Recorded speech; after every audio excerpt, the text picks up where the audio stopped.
green. Are you an ultimate Eagles football fan? Well, you're in the right place. Ready? This is Birds 365, hosted by the new Mac and Mac, Jody McDonald and John McMullen. Here we go! Who collectively have covered and talked about more than 50 plus years of Eagles football. Kick off your day with Birds 365. You'll get debate. We love to argue. You'll get the real story from inside the locker room. And you'll hear from some of the great football minds from around the region. You're about to become an Eagles insider. Get in the game. Join Jody Mack and Johnny Mack and join the football community that flocks to Birds 365. Birds 365 starts right now. Welcome to the NFL. Let's go! Let's go! Go!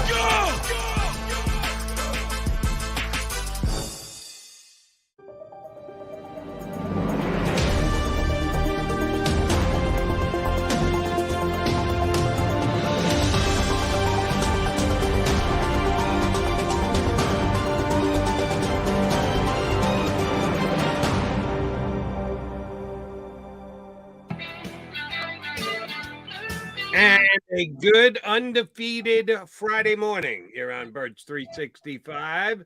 Mac and Mac guys here to hang for the next 2 hours. And we have a Birds 365 first.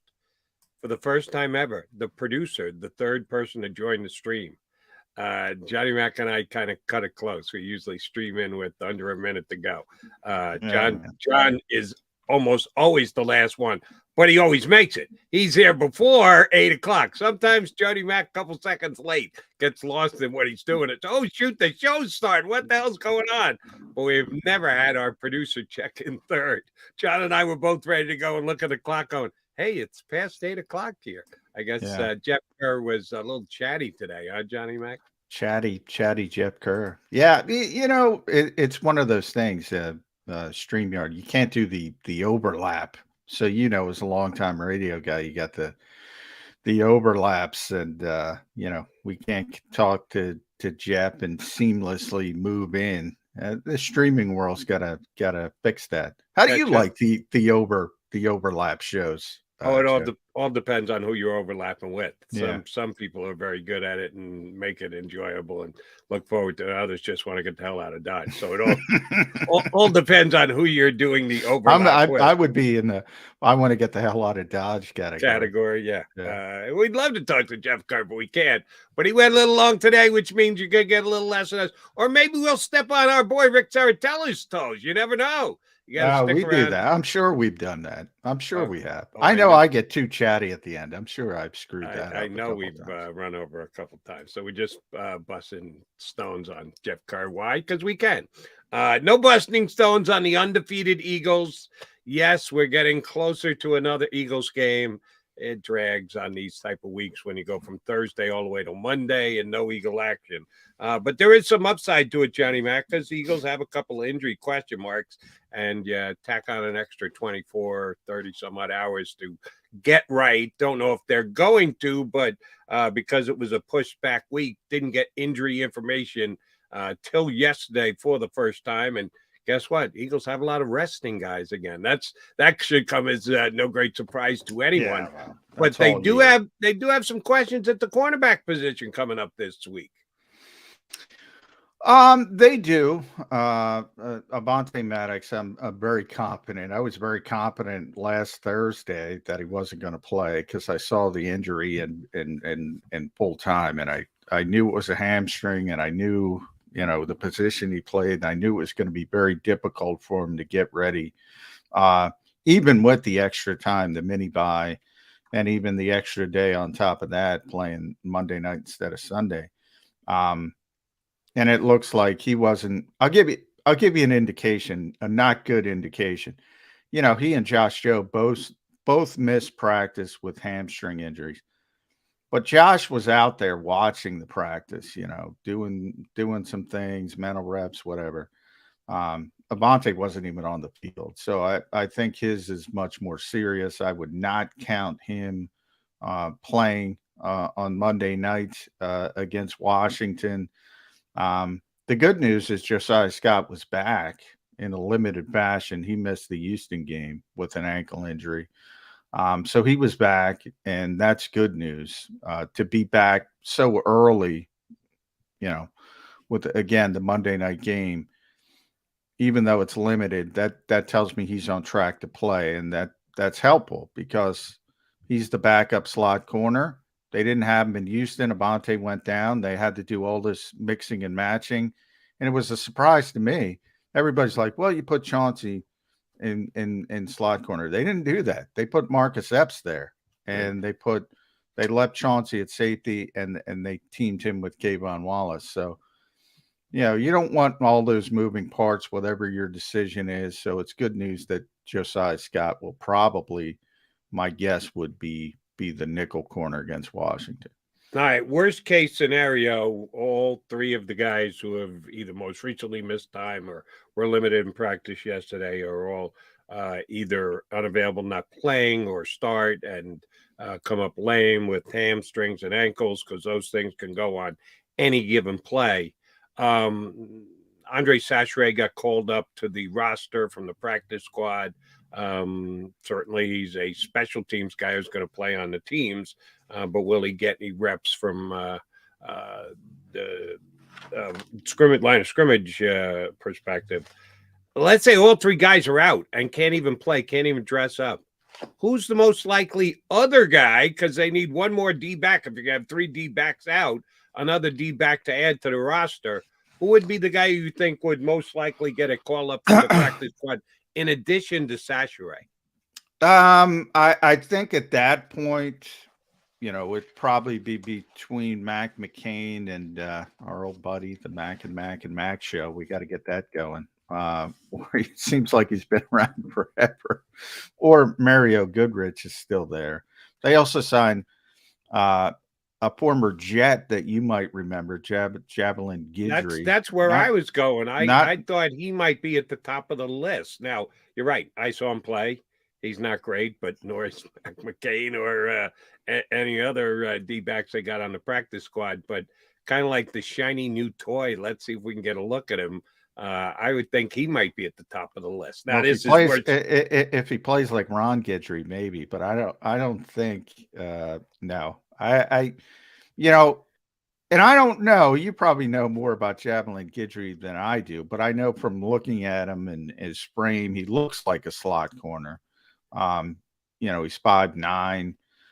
So to me, it would be difficult for him to play outside. Now, people have done it, and people can do it. But you tend to have some problems playing outside. So it would depend on what you need. And in theory, the Eagles would need a slot corner. Now, again, Andre Sachre can play in the slot. They've proven they put Marcus Epps in the slot, so they think he can do it. We know Chauncey can do it. So they have a lot of different options before they got to get down to Javelin Guidry. That's one of the good things about this team is the depth. And again, I think when we talk about depth, they're thinking I don't want any of those players in the slot, to be honest. I don't want any of them in the slot. But it's nice to have that fallback if you need to go to it.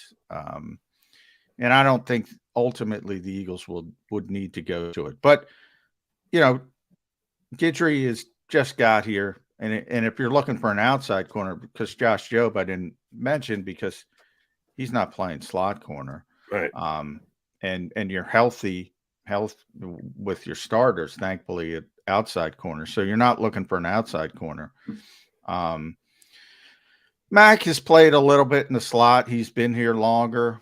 And Goodrich has been here since the start of the summer. I would think they would default. He can play the slot as well. I would think they would default to those guys before Javelin Guidry. But the good news is I don't think they have to go down that far because they already have players on the roster that can handle the job short term at least. Key guy is going to be Josiah Scott's health. As you said, he was out there yesterday. He was limited in practice without being able to watch cell practice. You don't know how close or fit he is for duty, but that's better than last week when he missed the entire game. So it's certainly something worth keep an eye on game day. The matchup between the Commanders and the Eagles. Saw a couple quotes from Jimmy Johnson yesterday, the former Cowboy coach, who said the Eagles will have a tougher time when they have to match up with a team for the second time in any given year, which we know will include the 3 divisional matchups they'll play twice. Giants haven't played once yet, but they will have to play Giants twice over the second half of the year, and they got a return match with both the Cowboys and the Commanders this week. That the Eagle offense is unique, and that because they score all the points that they do in the second quarter, that teams kind of figure them out in the second half. I think it's kind of a simplistic look at the Philadelphia Eagles between you and I. Or should I not be second guessing a guy who's got his couple Super Bowl rings?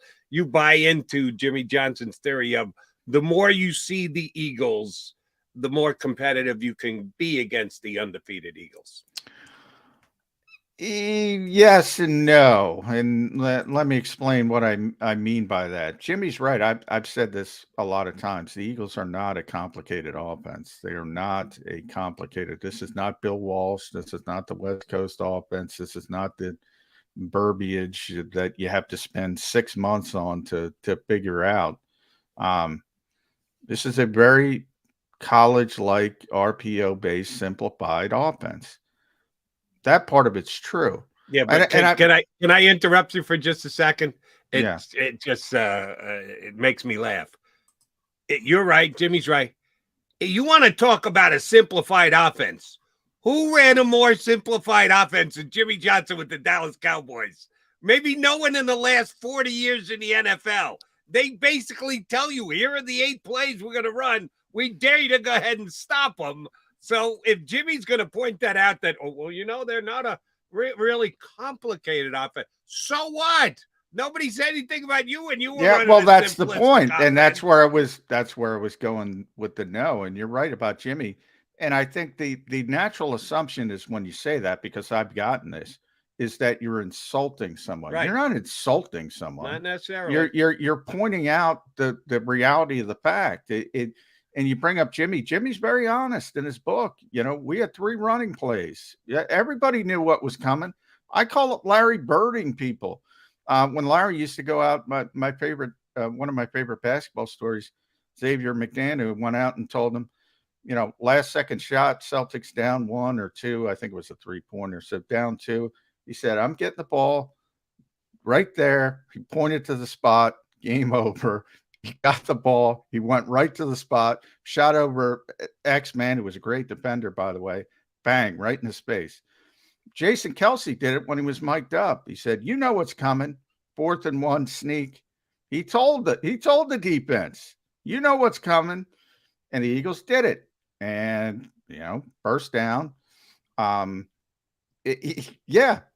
can know what's coming, but it doesn't mean you can stop it. Mm-hmm. And that's what makes the Eagles great. But I have brought up, and you probably remember me making the comparison to, Navy at the college level or Georgia Tech back in the day. And you can't justify preparing for a certain offense more than the week you got to prepare for them because nobody else runs it. Now, it's not that drastic with the Eagles, but not a lot of people can do what the Eagles do. So it's difficult to spend a ton of your time getting ready for the Eagles. So the more you look at it, the more you see it. And that's why Washington, Dallas, the Giants, everybody has an advantage for the second game. You know a little bit more about your opponent. That's why we always have all these cliches about intra-division opponents, and it's more difficult to play a team twice, and they know each other so well and all that stuff. All that stuff is true. So does that kind of light a fire under JG's butt? Because if the Commanders are more well-prepared for the Eagles because it's the second time they've seen them, shouldn't the Eagles be more well-prepared for the Commanders? Yeah, on defense works both ways. Yeah. Works both ways. The Eagles should be more prepared for the Commanders. Now, they've changed quarterbacks. So maybe there's a little bit of difference there. But yeah, they should be more prepared. It's not a one-way street. It is an arterial, as they say. It goes both ways through the entire city. Yeah. I mean, the Eagles know more about the Commanders than they do about, say, Indianapolis next week or Tennessee coming up.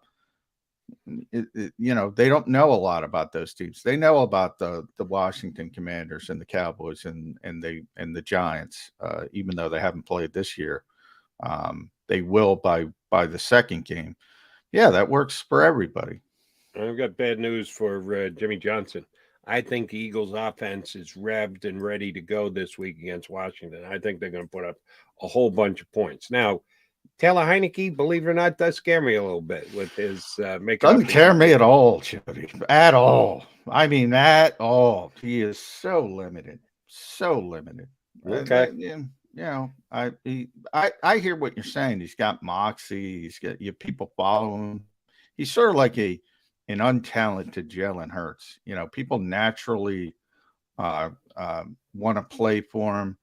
He seems to give the team a little bit more juice, but man, he's so limited. He's just he doesn't have an NFL skill level to be a starting quarterback. Okay, but there's a couple of their skill guys. You've talked up their defensive line. I know Siriani talked up their defensive line. I think the Eagles are going to move the ball very effectively against the Commanders this week. I think they're putting a 30-spot minimum up on Washington. But I do have a little bit of reservation as to the Skins being able to move it a little bit against the Eagles. I think it's going to be a more high-scoring game. And if you like high-scoring games, get down to the link on Sunday. I think that they're going to put up some points. Speaking of the Commanders, we're going to get a Washington look next. We've had him on the show before. I hope you enjoy when we have him on. I think he does a great job for 106.7 The Fan down in D.C. Grant Paulson, co-host of the Grant and Danny show on 106.7 down in our nation's capital, is going to stream in next with us. Give us all the Redskins skinny, which, oh, by the way, most of it has to do with off-the-field stuff. We're going to have to, as always, talk a little bit about that, but we will get to the matchup on the field on Monday night, Eagles versus Commanders. Grant Paulson next here on Birds 365.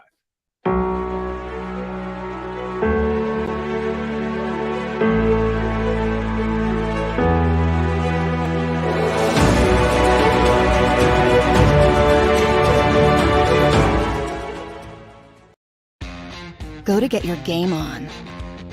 Go for the beers. Go for the cheers. Go for the hit and the hits. Go for the stakes and the stakes. Go to get your parlay on. Go to get your party on. Go for the scene.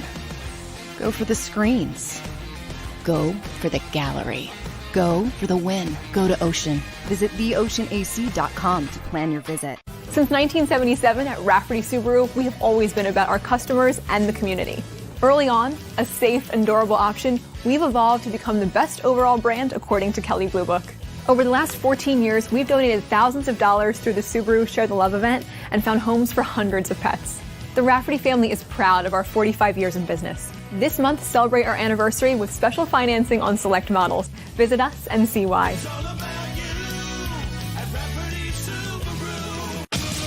The greatest fans on earth. It's a bold statement, but would you expect anything less from Philadelphia?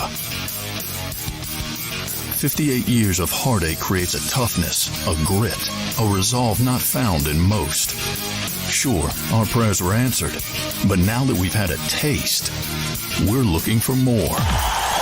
Pondley Hockey, official partner of the Philadelphia Eagles.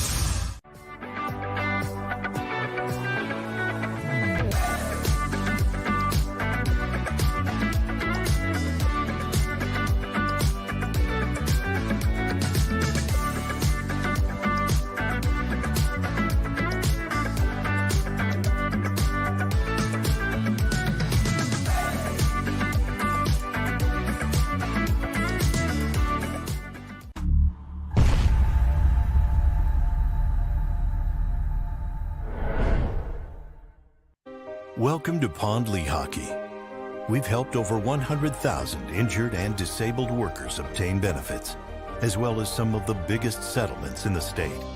If you've been injured at work, give Pond Lehocky a call.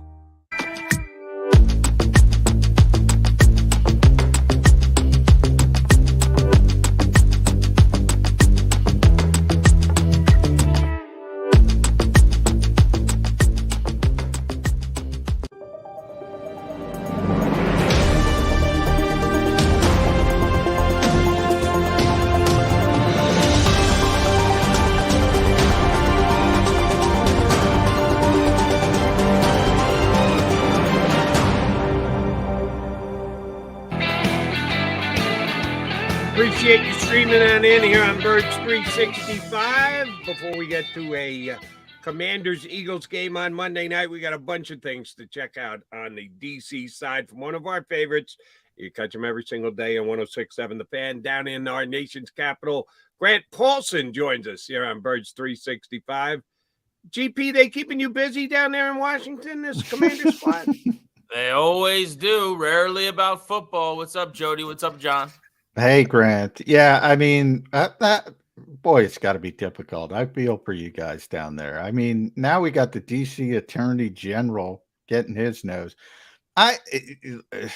Boy, this has got to affect the team. I mean, we'll get into that off the field stuff, but on the field, you know, Nick Siriani was just talking about this in relation to other things that didn't involve Washington. He was talking about the mini bye week and playing on a short week when they were getting ready for Houston. And he was talking about Jeffrey Lurie and how he gets everything from the organization needed to run a successful organization.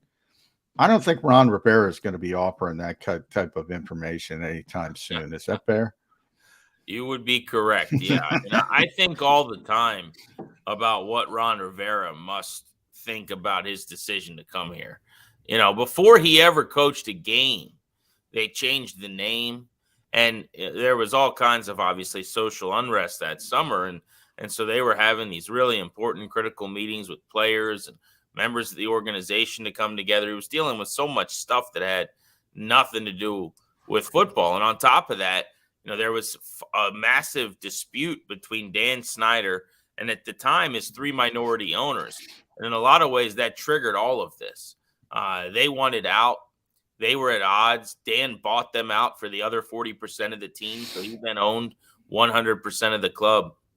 And it was a major controversy here that really, I think, in a lot of ways led to the name change, because one of the minority owners who owns the rights to the name for FedEx Field, you know, basically said you can't keep using that if you don't change the name, and we want our money back. So on top of that, the infighting between those other owners and Dan Snyder has subsequently led to a lot of the findings and the ongoing disputes and investigations, and I think leaks that have kind of gotten Dan Snyder in hot water. So it was a seminal moment. But that all happened right when Rivera got hired. And then if you just look at this year, week after week, I mean, there are bombshells, not like stories, but bombshells that come out every week at this point. I mean, there's landmines everywhere. If you're Rivera and these players, you don't know when you're going to step on one. And we're talking about, you know, Snyder might sell, or ESPN's massive story that he's digging up dirt on other owners, or, you know, the fact that DC is suing the Commanders and Dan Snyder now, and he's still being investigated for potential season ticket fraud. As an allegation. We've got fans sending us pictures of letters they've gotten from the team. I had a guy send me a letter yesterday, I posted on Twitter, that has not had tickets with the team since 2008. And he sends me this picture of this letter that he supposedly got from the team that says, hey, we realize we have a bunch of money of yours we need to give you back or remit to the state. Where can we send it? Let us know. I mean, he has not done business with them in 14 years. And the allegation originally was that basically they were withholding some deposits, like you're supposed to give those back, remit that money. And so we'll see what comes of that. But we know of multiple. There are tons of fans that are going to be getting these letters now. So it seems like more than a coincidence. So I say all that to say the Eagles on Monday night has just not even come up, you know, in coverage this week. And they're pretty good. And Washington And so, yeah, it's difficult. I'll say one more thing. I'm too long-winded, but this will illustrate the point well. So Rivera, and I don't think he's perfect. In fact, I think as a GM, he's been bad. And I think as a head coach, he's been very average. But to defend him for a second, he's coming back from his mother's funeral the other night, right? His mother died, which is awful, and they're burying her and coming home. He's on the flight home, putting out a fire where the team issued a statement where they threw their running back, Brian Robinson, under the bus, who got shot a few months ago. And Rivera has to get on the phone with his agent and then have a meeting with Robinson himself.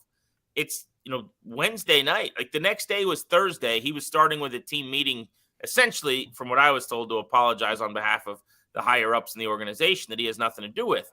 But, guys, like, that's Thursday now. The game is Monday. What is going on here? All right, let me jump in just partially, because we do actually want to talk about what's going to happen on the field come Monday night, but there's just so many different stories and tentacles to this whole Washington thing. Fast forward ahead. All of this stuff falls out over the next month, 2 months, 5 months, 6 months, 8 months. Snyder has acknowledged he is least open-minded now to selling the team. Somebody's floated a $7 billion plus number. How does he sell the team with all this stuff hanging over it? That's my biggest question. All right, Dave, somebody raised his hand, goes, all right, I got to spare $7 billion. You got it, Dan. Let's make a deal. Yeah, but they've got all this other stuff that they've got to. Do they have to work all that out first before they sell a team, or is it going to be one of those like you buy a car as is? You got to take it. You got to fix it. It is what it is. How does that affect a potential sale of the Commanders? So it's a great question. So first, I'll say that I don't think any of us really definitively know. We're asking smart people and kind of trying to provide the most informed speculation we can. What I've gathered, though, to this point would be a couple things. Number one, I think a lot of this goes away as soon as he sells. That's what I was going to say, Grant. Yeah. Especially that goopy lawsuit from D.C. I don't want to defend Washington, but come on. That is complete nonsense, and that goes away immediately if he sells the team. Absolutely. And this is not in defense or trying to make Snyder the victim, right? Because he's the bad actor here, it would seem. But, like, there are some, everyone's trying to get their shot at him now while he's kind of teetering in the ring, and there's a little bit of, whether you want to call it piling on him. And I thought yesterday was was not nearly as big a deal maybe as we expected when we found out that they were having this press conference, right? Oh, yeah. I thought it was going to be this big bombshell, and it turns out this guy's trying to win political points. I mean, that's how it came across. It was fascinating. So I say that to say that I think that if Snyder were to sell, I think a lot of this kind of goes away within the next couple of weeks. That having been said, here's the part of this that's actually significant to point out. The elite, I think that the team being sold right now is viewed as a sleeping giant of a market, where it's so dormant, where people have left in droves, where people don't go to games. They were in top 5 in attendance in the NFL like 5 years ago. They've been dead last since the start of last year. I think a new owner views this as similarly to saying a lot of these investigations go away. The moment Dan leaves, you get people who have sworn off this team coming back to the game, spending money on gear again. I mean, who knows? They might change the name that people don't like again and actually pick a name that people like. I mean, there's a lot of upside here. And the biggest deal is they're going to build a stadium pretty quickly, right? They can't get a stadium deal because of Dan Snyder. Not in Virginia, not in Maryland, not in D.C. If there's another owner in here, Bezos or anybody else, they're going to get a stadium deal really quickly, in my opinion. So between the stadium that will be yours, your fingerprints, you're not taking someone else's renderings, you're not inheriting someone's stadium. It's not that often that an owner can take over and within a year break ground on a new stadium. Like, that's a massive get for an ownership group, and it's why $7 billion seems like potentially the floor. And I've heard even bigger numbers than that. Yeah, and you're right, Grant. I mean, they call it the DMV down there. So DC, Maryland, Virginia, they're all going to line up if there's a new owner. They're going to have a brand new stadium. It's going to be a brilliant stadium. And all of a sudden, and I warn Eagles fans, Dallas fans, and New York Giants fans. The Commanders, whatever they're going to be called, are going to be relevant with a new owner because that market's going to explode again. I agree 100%. As soon as Daniel Snyder's out, it's going to be like birds chirping in the morning. Some of the names being linked to them, guys like Jay-Z is meeting with Bezos for dinner for a couple hours the other night. He could potentially, has been rumored to want in on this ownership group. He obviously at one point owned a minimal stock in the Nets. Matthew McConaughey is a longtime fan. There was a report this week that he would want in on an ownership group. And so I don't know how good for business it is if you just have the cool kids lunch table, kind of like owning your team, the guys with the good rap albums and the fun movies. But I will say that from a player, coaching, GM standpoint, the second Dan's gone, this has been a place nobody wants to come to for a long time. That would change. And if Jay-Z and Matt McConaughey are taking you out to dinner when you get here, it might actually be the cool organization, which has never really happened under Dan. All right, Grant Paulson here with us on Birds 365. All right, let's take it back onto the field. Yes, we can all see the upside potential of the Washington football franchise with a new owner. But they're going to need a QB. And we've pretty much come to the decision that Carson Wentz isn't that QB. I like Taylor Heineke a little bit more than my partner does. Neither one of us believe he's a franchise guy who's going to be taking them back to the playoffs anytime soon. What are they going to do to get their hands on a new QB if the new QB isn't presently on their roster? Yeah, here's the problem, Jody, is they are doing again this year what they've done just about every year for the last couple of decades, which is they are winning enough games that they're not going to be able to get their next quarterback this offseason. I always say this. You and I are baseball guys, Jody Mack, and in baseball this is true. Like the worst thing you can do is be perpetually average, right? How long did it cost the Phils, without rebuilding and actually kind of bottoming out and just spinning your tires?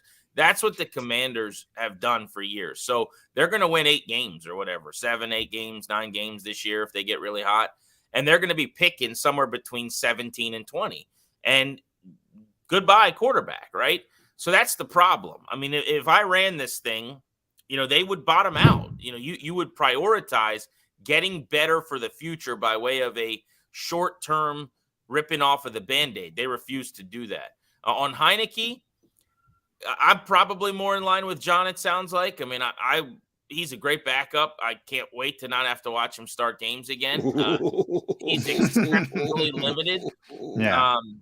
He just physically is so limited with what he can do throwing the football and not particularly accurate. He is a fun watch. Fans love him. Yeah. I will tell you. Yeah. Fans very gritty. Behind you, man. It's like watching a high school, like Matt Saracen in Friday Night Lights, like the little engine who good. People love this guy. Yeah, he is, man. People follow him. He reminds me, I told Jody, of an untalented Jalen Hurts. He's got some of the same intangibles, the leadership skills. People want to follow him. They want to play for him. They love the energy, but he doesn't have the skill set at the end of the day. Man, when I got back from Houston, Grant, I got to watch football on Sunday, which I don't often get to do.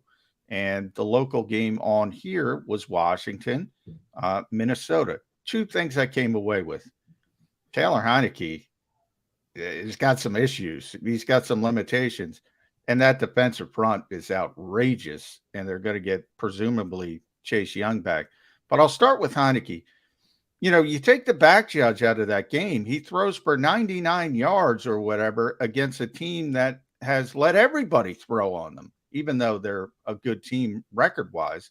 They're not good at stopping the pass. No. And he couldn't deliver the football anywhere without the help of a back judge wiping out a safety. Yeah. Well, and what's amazing is that play you're referencing, that it's a 49-yard touchdown where he threw a prayer ball up, a YOLO ball, into the afternoon sky, into triple coverage with a referee. So really quadruple coverage. And what happened was I'm watching it from the press box and I'm behind the play. But my angle, I see, I think it was Bynum, but number 24, I think, with Minnesota. Bynum, yeah. He is ready to call a fair catch. I mean, this was just an arm punt, right? And the ref tackles him. Now, I'm exaggerating a little bit, but the ref runs into him. He falls over. Now it's just double coverage with Curtis Samuel having two people draped over him like a blanket. And the ball somehow gets lodged in his arms. And I give Samuel a lot of credit. He falls to the ground and rolls into the end zone. But here's why that's funny. It sounds like I'm crushing Heineke, and that's not my intention. I mean, he really is a great story, and he has maximized his potential and has turned into I think a long-term NFL backup from being on his sister's couch taking classes a year and a half ago in season. Having said that, he has this horseshoe. That play, not to that extent, but happens every week. And then everyone claps like seals. They're like, oh, my God, this guy's amazing. And it's utterly unsustainable. The decision was horrendous. The throw was bad. Everything about it was unacceptable. And they scored a touchdown. And everyone's like, this guy's special. Like, he's got something. And he's got a horseshoe up his butt sometimes, and it works out. But, like, that is just not a plan. That is not sustainable. And that's kind of how I feel watching him sometimes. You know, they have to do better. Is it that he gives them no chance? No, he will. He takes fewer sacks than Wentz. He's mobile. But I'm probably in the minority, I would say, in town. I'm not really sure. When Wentz is healthy, I'm going back to Carson Wentz. Like, you gave up way too much for him to allow this to continue. There's another guy on the roster they drafted in the 5th round at a UNC, Sam Howell, who I would probably be playing over both of them, but that's another story for another day. Yeah. So since you got him ranked 82nd out of the 82 quarterbacks on the rosters in the NFL, we get your. Oh, that's PFF, Jody Mack. That's not me. Okay. Yeah. 39 out of 39, Joe. Just checking. Headline. So are the Commanders going to come in and just try and run the ball down the Eagles' throats? We've seen it the last couple of weeks. Jordan Davis out of the lineup. Eagles, one of the very few weaknesses they have as an 8-0 team is they're not a great tackling squad. Teams have been able to run the football against them, not been able to beat them, but at least run the football against them. What do you think the Commanders' game plan is going to be, since you're not assured that the horseshoe is going to be up Taylor Heineke's butt for this weekend's game? Good line. So, yes, I think that's the game plan. It should be the game plan. I think really it's twofold. And this is week to, almost every week for them, but certainly in this matchup. Number one, their short and intermediate passing game as an extension of the running game has to work. And they've kind of gotten away the last couple weeks from the short, quick, what I call like quick game, hot stuff in the passing game. They need to get back to that. Heineke needs to just take the layups, right? The last couple weeks, and you watch the Vikings game, it sounds like, John.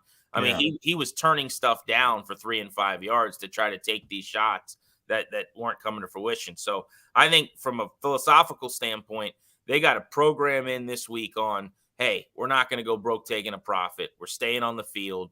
We're taking 3 and 4 through the air every time we can, extension of the running game. But specifically, I think my plan would be they got a battering ram who hasn't had a lot of success yet in the aforementioned Brian Robinson, who runs really hard and kind of just slams into a brick wall 14 times a game.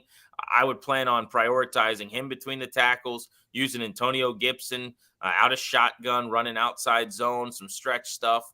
And that would be my plan. I watched that Texans game. They kind of could do what they wanted in the first half between the tackles and kept the game close. And I think the longer you keep the game close, it didn't happen against Houston, but maybe Jalen Hurts throws a pick, or maybe you get that sack fumble on that weird play where he lost possession of the ball.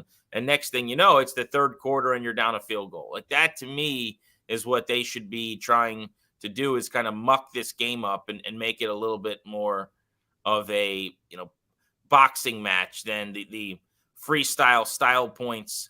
A.J. Brown gets a touchdown. Devontae Smith gets a touchdown, game Oprah Winfrey style that we had at FedEx Field here several weeks back. Yeah, shorten the game up. Now, the good news for Washington, boy, man, that defensive front. I mean, and this is pre-Chase Young. Now, I presume Chase is going to play. When they started his practice window, it was pretty clear they were going to try to get him ready for the Eagles game. So let me know if you think that's going to come to fruition. But I think people don't realize, because the Vikings have had a bad offensive line for years, but they don't have a bad offensive line. All of a sudden, they started drafting people. Christian Darrisaw is one of the best left tackles in football. Brian O'Neill's tremendous. Ezra Cleveland was, you bring up PFF, he was graded ahead the Eagles guards, beat Ford last week, and no more because Jonathan Allen just destroyed him. Deron Payne, Montez Sweat, I think is one of the most underrated defensive players in all of football. That's how good I think he is. And then you have Chase Young back in the mix. You get to see him every week, Grant. How good is that defensive front? Yeah, they're. I mean, you hit it on the head. They're incredible. This is why this team is hovering around 500. They are whiteout. They're duct tape. Like, they fix so many problems for them, not just on defense, but really big picture, keeping them in games.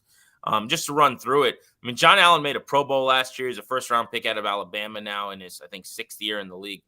Allen is playing at an all-pro level. I was talking to somebody with the Vikings after the game last week, and they told me that John Allen might be the best defensive player they've played this year. I mean, that was the game he had. They couldn't block him. Couldn't block him. Nope. I mean, he was great. And you guys have seen this, like, great Fletcher Cox performances or what, like, it was that kind of game.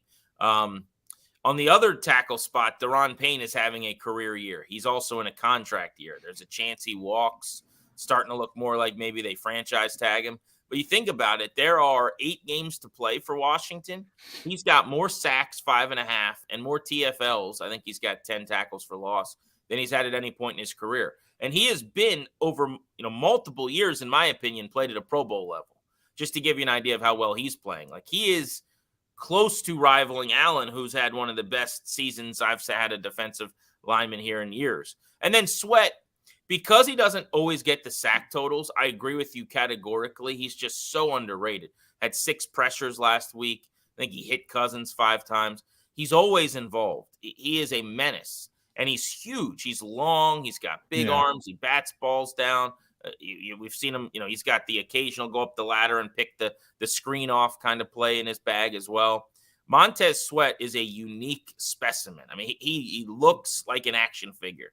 He's one of the fastest defensive linemen in the NFL, and he stands, 6'5" and change or whatever he is. So, they're a unique group. You mentioned Chase Young, so real quick, I'll just say I am a little bit surprised that nobody's speaking with more conviction that he's going to play, because like you, when they started the clock, I thought it was inevitable that he was going to play against the Eagles. And right now, the team is non-committal, and the reporters that I've asked on my show the last couple of days, a couple of them have said they don't think he'll play. Now, I believe that he will. I think it'll be on a pitch count. I think it'll be, 10, 15 snaps, so maybe he can make 1 or 2 plays to change the game in that time. But I would just remind people, last year he played in 9 games, and he didn't do anything really. I mean, he was ultra disappointing. And the conversation before he tore his ACL was, what is going on with this guy? And where is the Chase Young that Washington was promised? So when he comes back, A, he needs to get back to 100%, which could take time. And B, he's got to prove that last year was just a strange, abnormality and fluke, because, the guys I'm talking about, the Sweat, Allen, Payne trio of impact, like, that's not what Chase Young was last year. But he obviously theoretically has as much potential as anybody at that position, maybe in the sport. No, it sounds to me like you guys are putting this Washington defensive line on a pedestal that I'm not quite ready to look up to as high as you guys are. How'd Jalen Hurts throw for 340 against that line earlier this year? Well, they did a good job moving him in the pocket, number one. He a lot of the time he extends and creates plays. So that's for starters. But also, I think everything changed for Washington at halftime of that Eagles game. The first 2 weeks of the season, they were terrible defensively. They were playing William Jackson a ton, who's no longer on the team. They sat him, and they have subsequently traded him. But they had more breakdowns than a 15-year-old car on the back end. And so they sat him, and that's gone away. If you remember, I don't think the Eagles scored in the second half of that game. It was 24-8, I believe. And I think all those points were before halftime. And that was kind of the turning point of Washington's season. So, they got fat in the first half, and then they took their ball and went home and didn't score again. From that point on, I don't have the numbers in front of me, but that was week 3. If you take week 4 on, I'll bet you Washington ranks in the top 5 in most categories, top 10 in a lot of categories defensively. It's been a completely different group. Yeah, the back end is I don't think a lot of big names. You mentioned the shift. Another player I really like is Benjamin St. Juste, the young corner, really, really long. He makes everything difficult. I was watching him last week. Justin Jefferson's great, but he's right there. All right, it turns into a touchdown, but he makes everything difficult. And the same thing with Cameron Curl. He's another guy. He's playing really, really well. And all of a sudden he gives up the game-winning touchdown. But he's all over the guy. It's a perfect throw. It's a one-handed catch. They're better in the secondary than I think people realize now that they've shifted away from the William Jacksons of the world. Is that fair to say? Oh, totally. Yeah, the proof's been in the numbers and the results. Yeah, I mean, apparently what was happening is Jackson had a hard time picking up their match zone scheme. And so, when he was supposed to pass things off, there's a lot of communication that happens at basically, the mesh point of those plays. And he was really struggling. And so they had major communicational errors. And every single week, basically someone running free, and it was him and a safety. And that has just gone away. I really like St. Juste. I thought he got away, frankly, with a couple PIs maybe, but he played his butt off. He was physical as hell against Justin Jefferson. I couldn't believe they traveled him with Jefferson, like the number one receiver maybe in the NFL, a really unique presence and one of the great players in the NFL at his position. And St. Juste in his second year, who didn't play a whole lot last year because of injuries, was just longer than the line at the DMV, tall, big guy. I mean, he was on him all day long, just beating him up. And I thought a couple times should have been flagged when he wasn't. Had a pick six in the game that was called back via penalty. So he played really, really well. And he's very confident right now coming into this game against the Eagles. They're not going to travel him with A.J. Brown, I don't think, but I think they'll take their chances more often than not with him in coverage. The guy that's been more susceptible to getting beat is Kendall Fuller, who was actually top 5 highest paid player on the team, who just hasn't had a very good season at all. He's then been a lot better since the Jackson change. But you called it. I mean, they're best players in the secondary right now. Cameron Curl, if not the highest rated safety in the NFL via PFF, is one of them. And he's a budding star. He's really, really good. He can play deep. He can play in the box. And they've got a guy who makes a lot of plays who they drafted in the mid-rounds last year out of Cincinnati named Derek Forrest, who also shows up a lot. Very, very physical defensive player who's created some takeaways this year. I really like the upside of those guys. But that's where you can have them. To Jody's point, when he asks, how did that happen?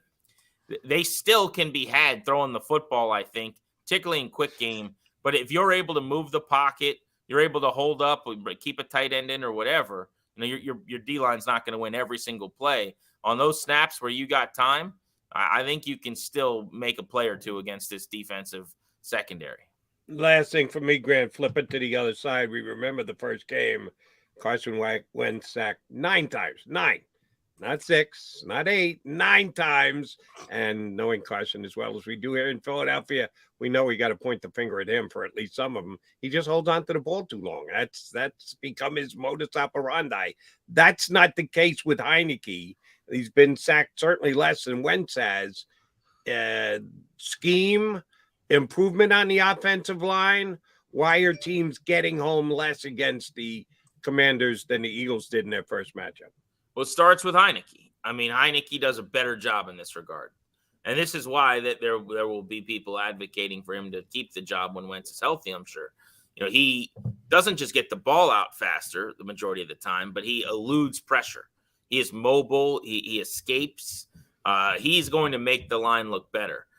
I care a whole lot about being able to make all the throws and getting the ball down the field vertically. So that's where my prioritization comes in. But yeah, Heineke has helped in that regard.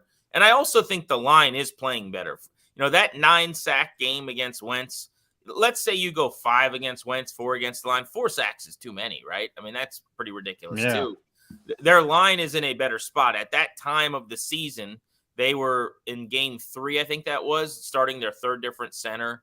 Yeah, who was it? I think it was Wes Schweitzer that game. He was bad. It was Schweitzer, who's a guard, who's not a bad guard, but he's a bad center based on that game, I would say. But yeah, so that was their third center, and now they've had continuity for about a month at that position. They've gotten a guy back off IR who wasn't available that day. And then on top of that, they have kind of sorted out their guard spot. the problem is it's not a strength. It's just not going to be. They signed Norwell. They signed Turner. Neither of those guys has played as well as they anticipated. But at least now they had 3 guys kind of vying for 2 spots. They've ironed that out. Where they might be susceptible, I'll say, is their right tackle situation. Sam Cosme's got a big club on his hand, so he's still not playing. He may this week because Cornelius Lucas really struggled. But their swing tackle, Lucas, has been fantastic when plugged in most of the last couple of years. He got torched by the Vikings. And what happened was, in talking to some people, I don't think he handles speed well. He's very, very competent when it comes to blocking bull rushers. And I'm talking about like some of the better edges in the league he's held up well against. But if you're a speed guy who just wins around the edge, like you're going to give him fits. And Danielle Hunter just took him to work with him and had lunch with him. So yeah, Hassan Reddick alerts. Grant. Yeah, exactly. So that could be something to monitor. Yeah. All right, before we let you go, Grant, I got to sneak in one baseball question.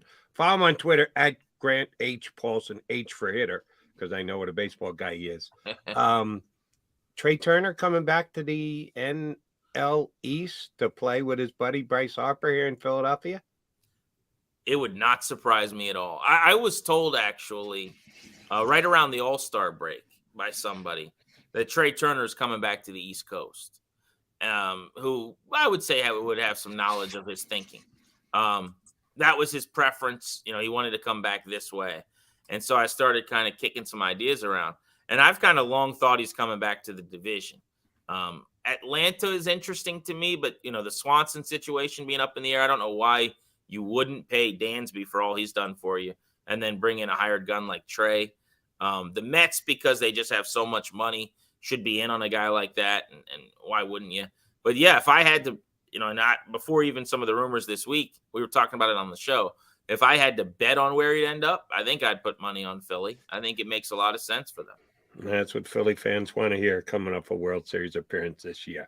Coming off another great appearance with us here on Birds 365, it's Grant Paulson. Always a pleasure, Grant. Appreciate you jumping in, bud. Enjoy the game on Sunday. Thank you, guys. Good catching up. Monday night. See ya. You're coming, right, Grant? We lost Grant. I don't even know what day the game there is. He is. He's back. You going to be there Monday night with John McMullen in the press box or no? This will be the first Philly trip I haven't made in a while. The Monday night with the kids is tough. Yeah, that's tough. Man. You know, those like night getting games home are at brutal. 2 and the kids waking you up. So if it was Sunday, I'd be there. I'll miss it because as a bigger fella, that's about as good a press box spread as you're going to get. Yeah, be careful. McMullen spilled some coffee on you. You know, you want no part of that. I call it the incident. I had a coffee spill recently. Oh, no. Never that. GP, great stuff. Thanks, buddy. See you guys. Good talking. That's Grant Paulson here with us. 106.7 The Fan down in D.C., the Grant and Danny Show, day in, day out. Talking Skins, Nationals. I know Grant for years, but more on the baseball side, but he's just as good talking football with us here on Birds 365. All right, McMullen and McDonald, we're coming back here on Birds 365. Don't even think about streaming out.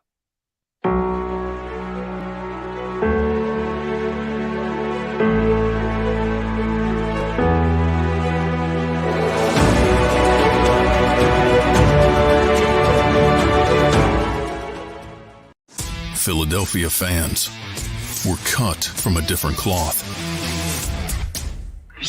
Born into a brotherhood and bonded to our team for life. We believe anything is possible because we've witnessed the impossible.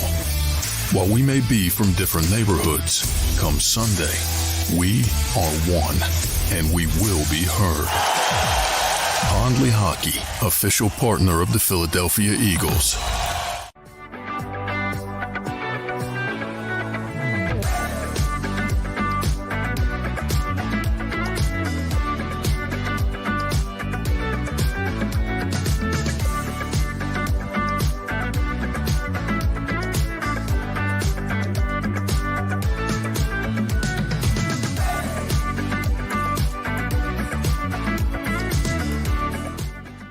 It's a fall car fest, and Jeff D'Ambrosio, Destination Downingtown, says yes, you can. Jeff says yes, you can choose from over 1,000 vehicles in stock with no wait. Yes, you can still get low prices, leases, and big discounts. Yes, you can still get low interest financing. And Jeff always says yes, you can have a real deal buying experience without the hassle. When the other dealers say no, you can't, Jeff says yes, you can. Jeff D'Ambrosio, Destination Downingtown. Nobody treats you better. Jeep Adventure Days. My wife was in an accident that changed our lives forever. She was in rehabilitation for years. She had to learn to walk again. She couldn't take care of herself. We couldn't afford a nurse. We were running out of options. One conversation with Pond Lee Hockey changed everything. They understood what we were going through and immediately helped us navigate the legal process. We can't thank them enough. Pond Lee Hockey. Tell us your story. The faces you know, the team you trust. The Delaware Valley's leading news program, Action News. Go to get your game on. Go for the beers. Go for the cheers. Go for the hit and the hits. Go for the stakes and the stakes. Go to get your parlay on. Go to get your party on. Go for the scene. Go for the screens. Go for the gallery. Go for the win. Go to Ocean. Visit theoceanac.com to plan your visit.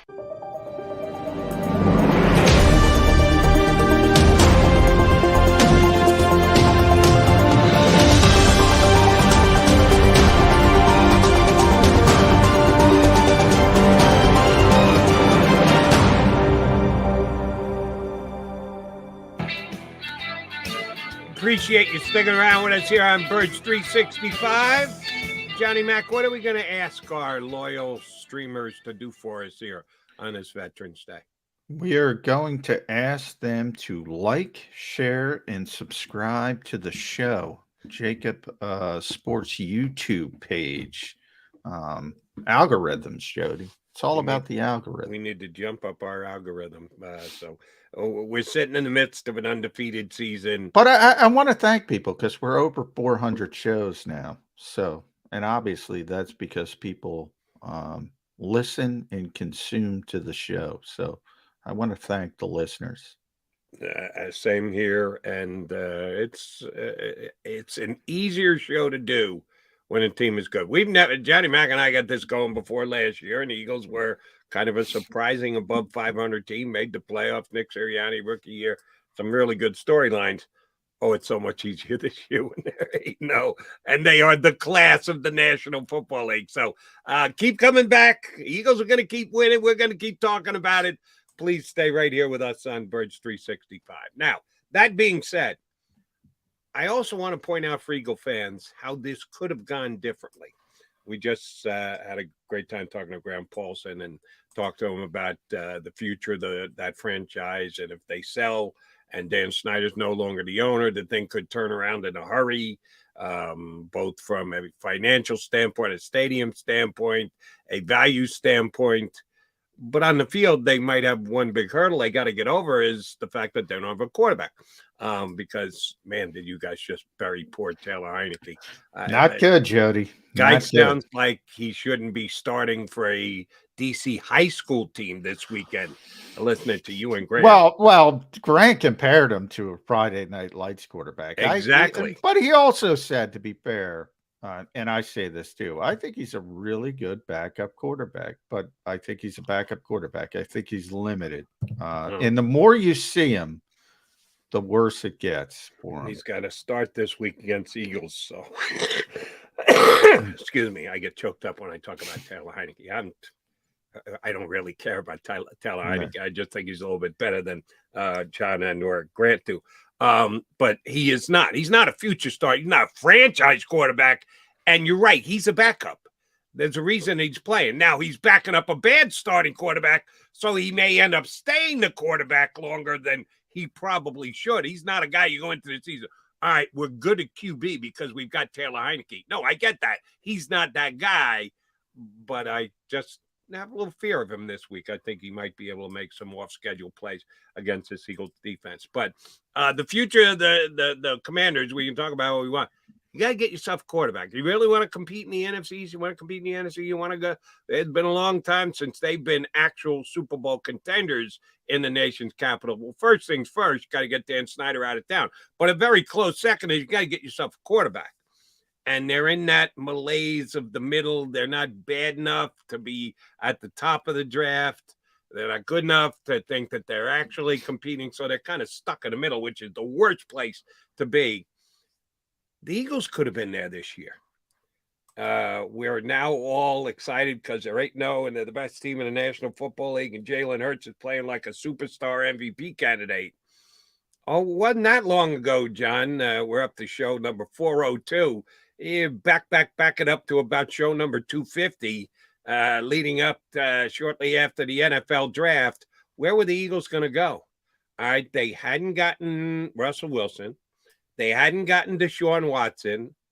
They weren't necessarily locked into Jalen Hurts being their franchise quarterback because, oh, by the way, they tried to get Russell Wilson and Deshaun Watson, which means they were like, okay, now we can say go Jalen, but we were ready to say go to the bench Jalen just a month previously. So the Eagles were very much in the conversation and looking forward to maybe getting that quarterback in the draft themselves this year, depending on what their record was. Add to that, they traded for a future first-round pick with New Orleans. They went from having an extra one this year, traded back again to another year so they get a first-round quarterback. And people were talking about this being a draft-heavier class. Well, only in comparison to last year where you had one quarterback, Kenny Pickett, taken in the first round. Last year was a weak quarterback draft class. This year's is better. But you want to know something, John? I watch every single week. This is not a good quarterback draft class either. You got Stroud and you got Young, who, oh, by the way, both of them played poorly this week. Bryce Young was the Heisman runaway winner after 2 weeks, is now like 6th or 7th in the nation in most betting outlets. Yeah. Stroud is still the favorite, but I watched some of his game. Now, it was in Chicago, Windy City, bad weather. The wind was just stone cold nasty. He was terrible. He completed about 40% of his passes. Ohio State was lucky to win. And all those other guys, and you and I batted these names around earlier this year, the Taylor Van Dykes of Miami, the Will Levises of Kentucky, the Anthony Richardsons of Florida. Yeah. Now, Levis is still up there, isn't he? Levis is. Levis can't play. All right. Woefully overrated. This is, mark my words, a 2-quarterback draft. Stroud and Young. And, oh, by the way, I'm starting to get the feeling that they're not as good as I thought they were going to be. I thought they were good. And I still think they'll be the first, second pick of the draft just because of the importance of quarterback. But I'm not as high on them as quarterbacks have come out previous to them, like Justin Fields from a couple of years ago. It's not as good a draft. The Eagles should thank their lucky stars how many times over that Jalen Hurts has become what he's become, because, number one, it's great when you have him in the house. You're already winning with him. He's showing this unbelievable progress, but you also don't have to pay him for another year. You got him on a second-round draft pick for 2023 money. At some point, you're going to have to pay him through the roof, but not just yet. And, oh, by the way, it's going to be really hard to get a franchise quarterback elsewhere, including this year's upcoming draft. You know, and this is where people should give credit to the coaching staff, I think, of the Eagles. And not to take away from Jalen Hurts, because he's got a really big part of his development. But now you've been through the startup cost, the term I always use with Jalen Hurts. You don't want to do that again with somebody else, and somebody else who probably doesn't have his work ethic and intangibles and leadership ability. You know, maybe Bryce Young, maybe CJ Stroud are a little bit more talented from a skill set standpoint. But are they going to have all this? About Bryce Young, even though if we, and I don't see them enough at this point to render a thought on that, but even if they are, even if you want to stipulate it, are they going to have those other things? What are the odds they have those other things? That to me is the bigger part of it. And then we're going to have Mike Sielski. I was talking to Mike just real quick about this yesterday, and I said it on this show before. And I'll bring it up with him now that we're talking about it. Yeah, because I often wonder in 1999 if Tim Couch is with Andy Reid or Achilles Smith was with Andy Reid, what are their careers like, and what is Donovan's career if he had to go to one of their situations? I often think how that would have worked out. And Mike chimed in. He did a column, I don't know when, but about that very issue. And Joe Banner thinking Achilles Smith would have been great with Andy Reid. The Eagles loved Achilles Smith, which I did not know. I was not around, obviously, at that time around Philadelphia. And they think he would have been a great player if he got here with Andy Reid. They just happen to like Donovan a little bit more. Coaching matters, system matters, situation matters. We just talked about Washington and the off the field stuff. That matters. And I think people, and I've had this conversation with Ed Kratz saying, well, the Steelers should have taken Jalen Hurts and the Colts should have taken Jalen Hurts. I don't know if Jalen Hurts is the same guy in those situations. Maybe. I know he's going to work hard. I know he's going to be the same worker, but I don't know if he's going to be developed the same way in those situations. I think people don't take that into account enough. I really don't. But here's what I'll add to that conversation. And man, will this annoy both Nick Siriani and Howie Roseman. There's a little luck involved. Not from Howie's standpoint of, hey, good call, drafting a guy in the second round. The whole world is ticked off at you because they think you've made a luxury pick on a quarterback in the second round, and you put an evaluation on it of, hey, if you got a good backup quarterback for second round money on a 4-year deal, that's good construction of roster management, which I bought from minute one when they made the draft pick. Very few of us did. Very few signed off on, hey, this is a good pick by Howie Roseman. So I'm not trying to take any credit away from Howie for the selection, but they selected him for Doug Peterson. They didn't select him for Nick Sirianni. They had no idea that the marriage between Nick Sirianni, his system, his coaching staff, his way of doing things was going to meld as well with the skill sets and the personality and the drive and the work ethic of Jalen Hurts. When they got Jalen Hurts, they had no idea. They might not have been able to spell Sirianni at the time. Let me chime in here, Jody. By no means was I trying to say that was the plan. Yeah, that's the way it worked out. But I'm saying that the system now, the coaches now are a big part of the development. That's correct. What I'm saying. Now, I'm not saying that was the plan. The Eagles, I say all the time, the Eagles want everybody in the world to forget this. The Eagles didn't know about Jalen Hurts.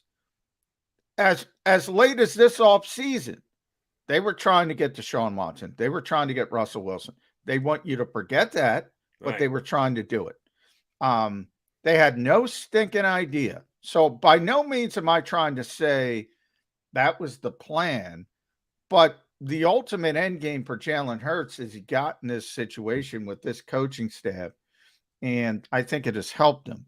I think it has helped him immensely. And I think if you pluck Jalen Hurts and put him in Pittsburgh, I don't know if the same thing happens. If you pluck him and put him into Indianapolis, even though I have tremendous respect for Frank Reich, I don't know if the same thing happens. Maybe it does. I'm not saying it couldn't, but the assumption that everybody's going to be the exact same no matter where they land is just not true. And I don't think there's a lot of people who realize that or understand that. No, I think there are some, but you're right. It's not the across the board. And again, when push came to shove, when they couldn't get, it wasn't like Russell Wilson was out there and Howie didn't want to pay the price. No, Russell Wilson didn't want to come here. Yeah. And same with Deshaun Watson. He said, listen, I'm friends with Jalen Hurts. I'm not coming in and taking his job. I'm going elsewhere. And Cleveland paid the outrageous price that they did. So the Eagles made the true effort to get both of those guys.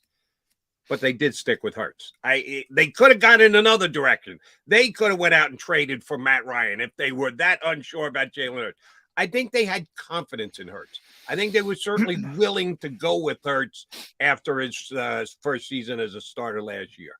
Yeah, I think their assumption be an was MVP candidate. No shot. Nobody did. Jalen's mom didn't think he was going to be an MVP candidate this year, but they did stick by him. I just don't want to hear anybody described as they didn't know. No, they hoped.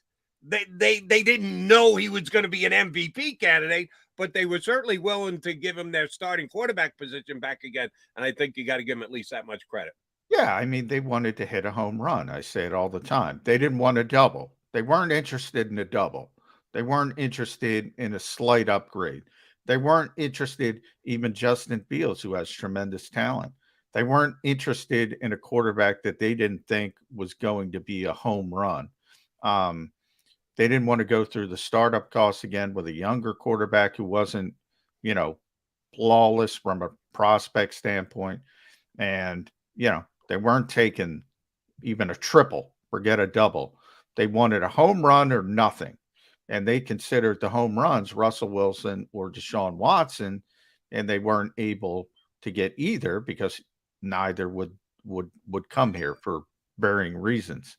So yeah, it's not like they disliked Jalen Hurts, but they didn't consider him a home run quarterback. And to this point, he's been a home run this season. Co-favorite for MVP with Patrick Mahomes and Josh Allen. Yeah, I think I'd call that a home run. No, nobody. There's nobody out there that could, with a straight face, say they expect him to be that good. Good enough to quarterback the Eagles, yes. Good enough to be the starter. Good enough to have the Eagles be a winning franchise after he did what he did last year. Oh yeah, there was room for improvement to get into MVP status. Yeah, I'm not sure anybody saw that coming. All right, one last other note about stuff around the NFL. How bad is Thursday night football? I have to my undying foolishness, defended Thursday night football, but because people get so worked up, it's a blight on society. It can't have. It's unfair to the players. But if you told the players the pay cut they had to take for not cashing that check, for adding another night TV, and now on the streaming, the amount of money that Amazon is paying the league, which then gets funneled back to the players because the salary cap is a percentage of all the revenue. I'm not going to go into all the finances of it, but if you told the players they had to take a pay cut, every single one of them would sign up for, we got to play one Thursday night. I'll suck it up, get it done. I don't need to take a pay cut. Thank you. But damn, they find a way to schedule the worst games on Thursday night. And the game last week, to the Texans' credit, they hung in for a half. Eagles did what they had to do, blew them out in the second half. And you had the best team in football, but you had arguably maybe the worst team in football. So it's never two good teams. Last night's game was just hard to watch. How the hell are the Falcons even like a game below 500? Watching that game last night, and I don't watch the Falcons every week, they look like they should have about 2 wins. Yeah, they're a bad team. I mean, Tampa Bay is now alone in first place in the NFC South because they lost that game. And Tampa Bay's not any good to this point, but they're going to be in the playoffs. So their whole season is, getting things right over Get the ready second for week half. number 19, right? Yeah. Now, Atlanta, you talked about that quarterback trap last year. Atlanta now is starting to talk about benching Marcus Mariota for Desmond Ridder. We've already seen Malik Willis, and Tennessee won't let him throw the ball.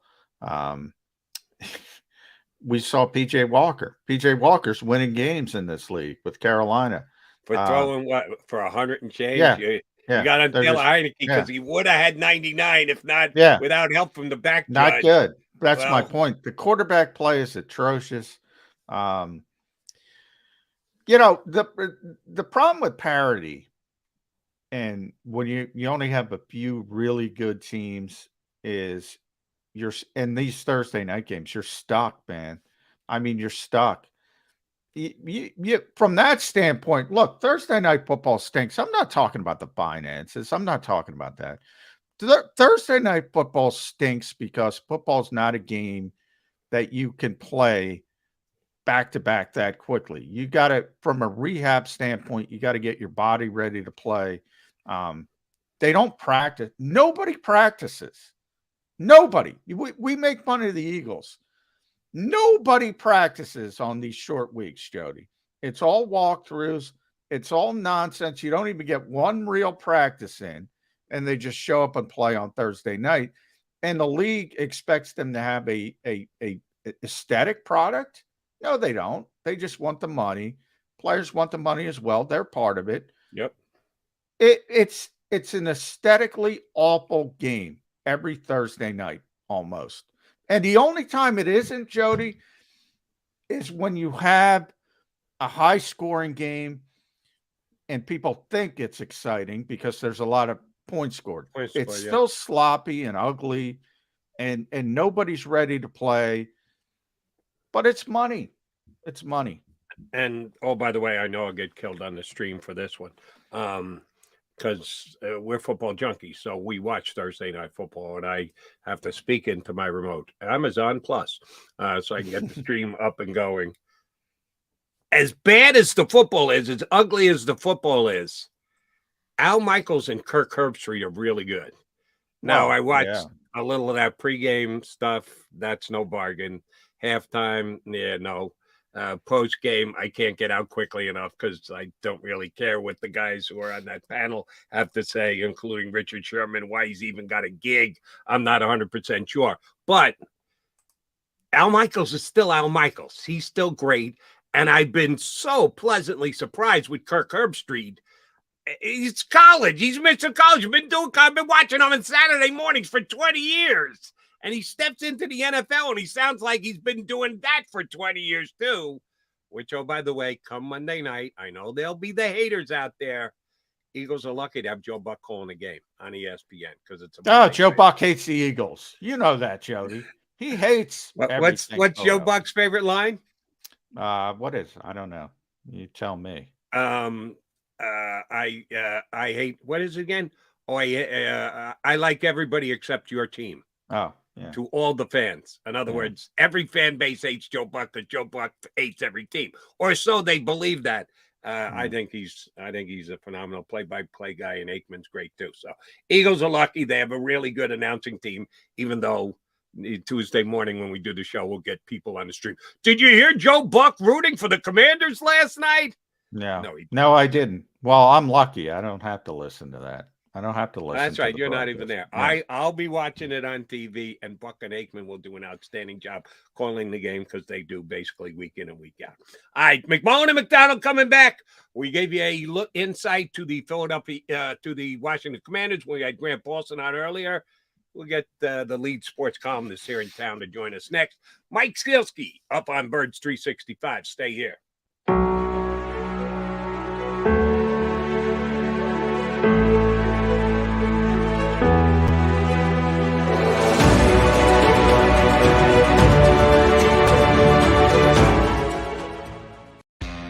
Go to get your game on. Go for the beers. Go for the cheers. Go for the hit and the hits. Go for the stakes and the stakes. Go to get your parlay on. Go to get your party on. Go for the scene. Go for the screens. Go for the gallery. Go for the win. Go to Ocean. Visit theoceanac.com to plan your visit. Since 1977 at Rafferty Subaru, we have always been about our customers and the community. Early on, a safe and durable option, we've evolved to become the best overall brand according to Kelley Blue Book. Over the last 14 years, we've donated thousands of dollars through the Subaru Share the Love event and found homes for hundreds of pets. The Rafferty family is proud of our 45 years in business. This month, celebrate our anniversary with special financing on select models. Visit us and see why.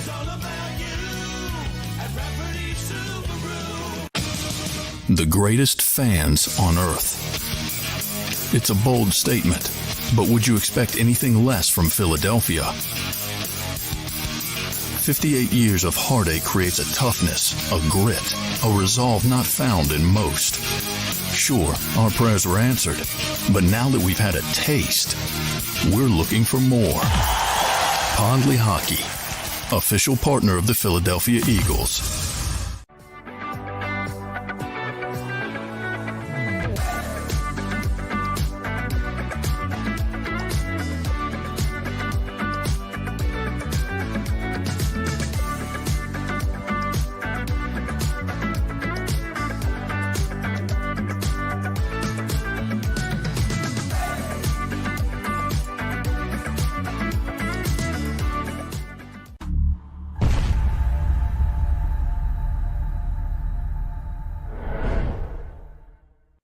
Welcome to Pondley Hockey. We've helped over 100,000 injured and disabled workers obtain benefits, as well as some of the biggest settlements in the state. If you've been injured at work, give Pondley Hockey a call.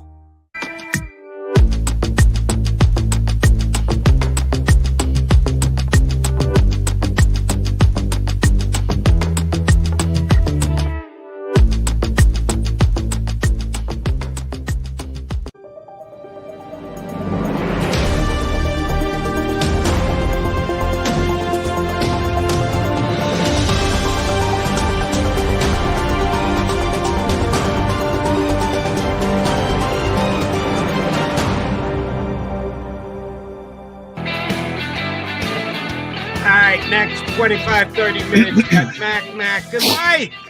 Look who's joining us, the lead columnist from the Philadelphia Inquirer, and you catch him Saturday mornings on WIP with another Mac, Glenn Mac now. Mike Sielski jumps in here on Birds 365.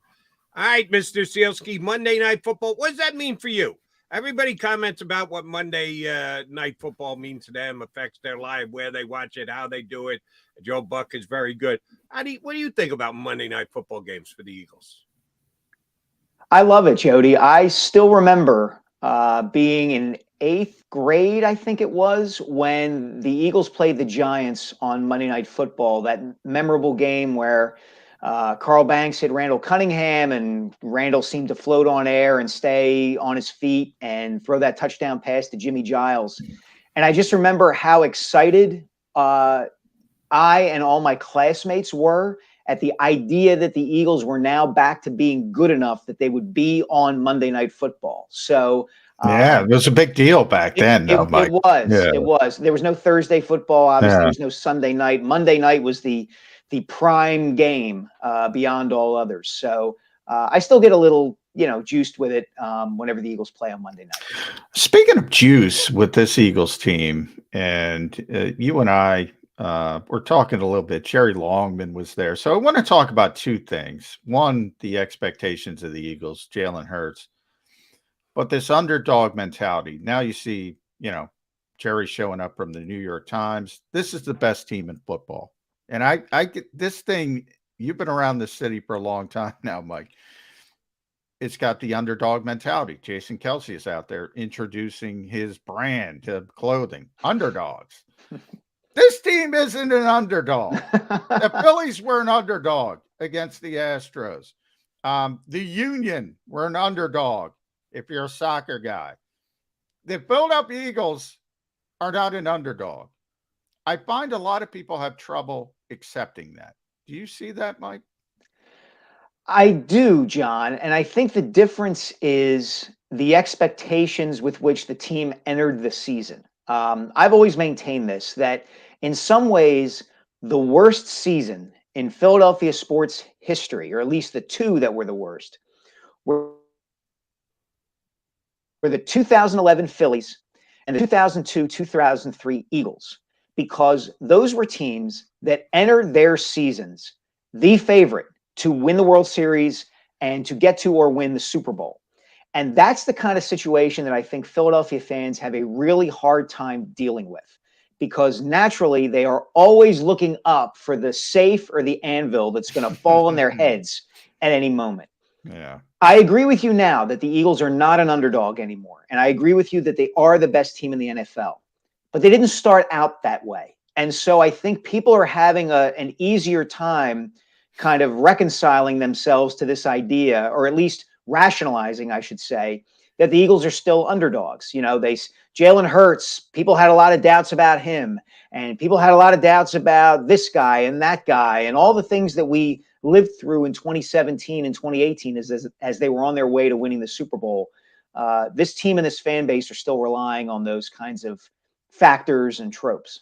All right. Are the Eagles going to be up 10 points in the early stages of the third quarter of the Super Bowl? And some people still saying, yeah, but they really haven't beaten anybody. I'm not 100% sold. When does that officially come down as a narrative, Mike?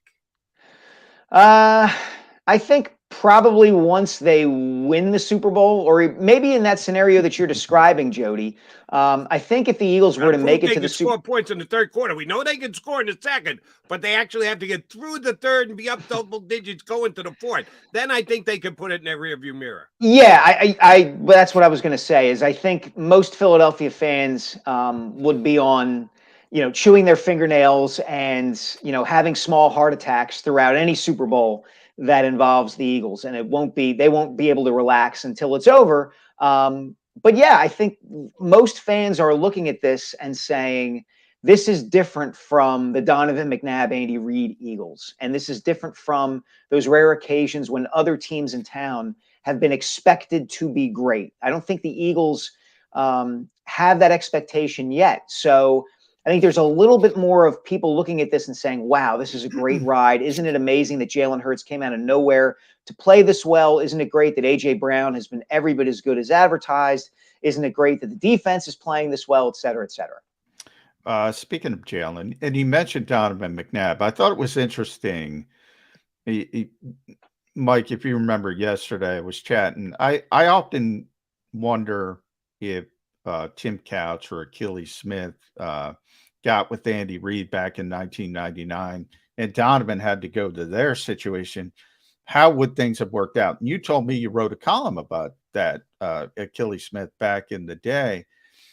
And now I look forward to Jalen Hurts and everybody saying, oh, the Steelers should have taken him. The Colts should have taken him. All these teams having significant quarterback issues. What do you, obviously the answer is a lot of different things, but first and foremost, when you look at Jalen Hurts coming out of nowhere, where do you put the credit? Where do you start the credit for this? Is it him? Is it the work ethic? Is it the coaching staff? Is it the organization? Obviously, it's an amalgamation. Yeah. Thank you. But where do you start? Where do you start? I start with, I kind of splitting it 50-50, John, between Hurts and the coaching staff. In that, I think in Jalen Hurts, you have a person and a player who is willing and wants to improve and is willing and wants to do whatever he has to do to help his team win and to get better at his position. And then you have a coaching staff that said to itself, how do we maximize this player? How do we put him in a position where we can wring every drop of excellence out of him? What is the system we need to put him in? What are the play calling patterns we need to establish so that he can improve? And I think it's a combination of those two things. I don't necessarily think that Jalen Hurts would be playing this well in any situation around the NFL. It's easy for the Steelers to say, oh, we should have drafted Jalen Hurts. Well, maybe the Steelers wouldn't have put Jalen Hurts in the kind of position and system that the Eagles and Nick Siriani and Shane Steichen have put him in. And so you're right. It's always a combination of those things. But I do think this is kind of a perfect formula. And I think the other thing that I can't recall if I've talked about this with you guys, but it's something I've mentioned before too. The Eagles as an organization have decided we are going to maximize Jalen Hurts as he is now. And I think that's really important. You know, we often think and talk in sports about, hey, the Eagles have stumbled onto a franchise quarterback and you know, now they've got their guy for years and years. I maintain the Eagles aren't approaching this season that way. They are approaching this season as if we've got Jalen Hurts and we've got this set of circumstances right now. And so we are going to run him if we need to run him. We are going to have him throw it if he needs to throw it. And we are going to take advantage of these conditions right now because they are set up perfectly for them to be a Super Bowl contender. And so far they have been. Now I'm going to again qualify my statement by saying these are the undefeated Philadelphia Eagles. Because sometimes when I put out any questions about the Eagles, I'm an Eagle detractor or hater and not recognizing that they're 8-0. Someone picked them to go in the Super Bowl before the year started. I won't say who that is. That was not me. I will say that. Correct. The last couple of weeks, teams have run the football against the Eagles. One with Jordan Davis, one without Jordan Davis. They've not been a good tackling team. Use your metrics, acknowledge Pro Football Focus or not. I do it with my own two eyes. They're not a good tackling team. How big a concern is that, Mike? Or do we just go, hey, 8-0, shut up. They don't lose games. Shut up, McDonald. Or do we actually say, yeah, they could improve tackling?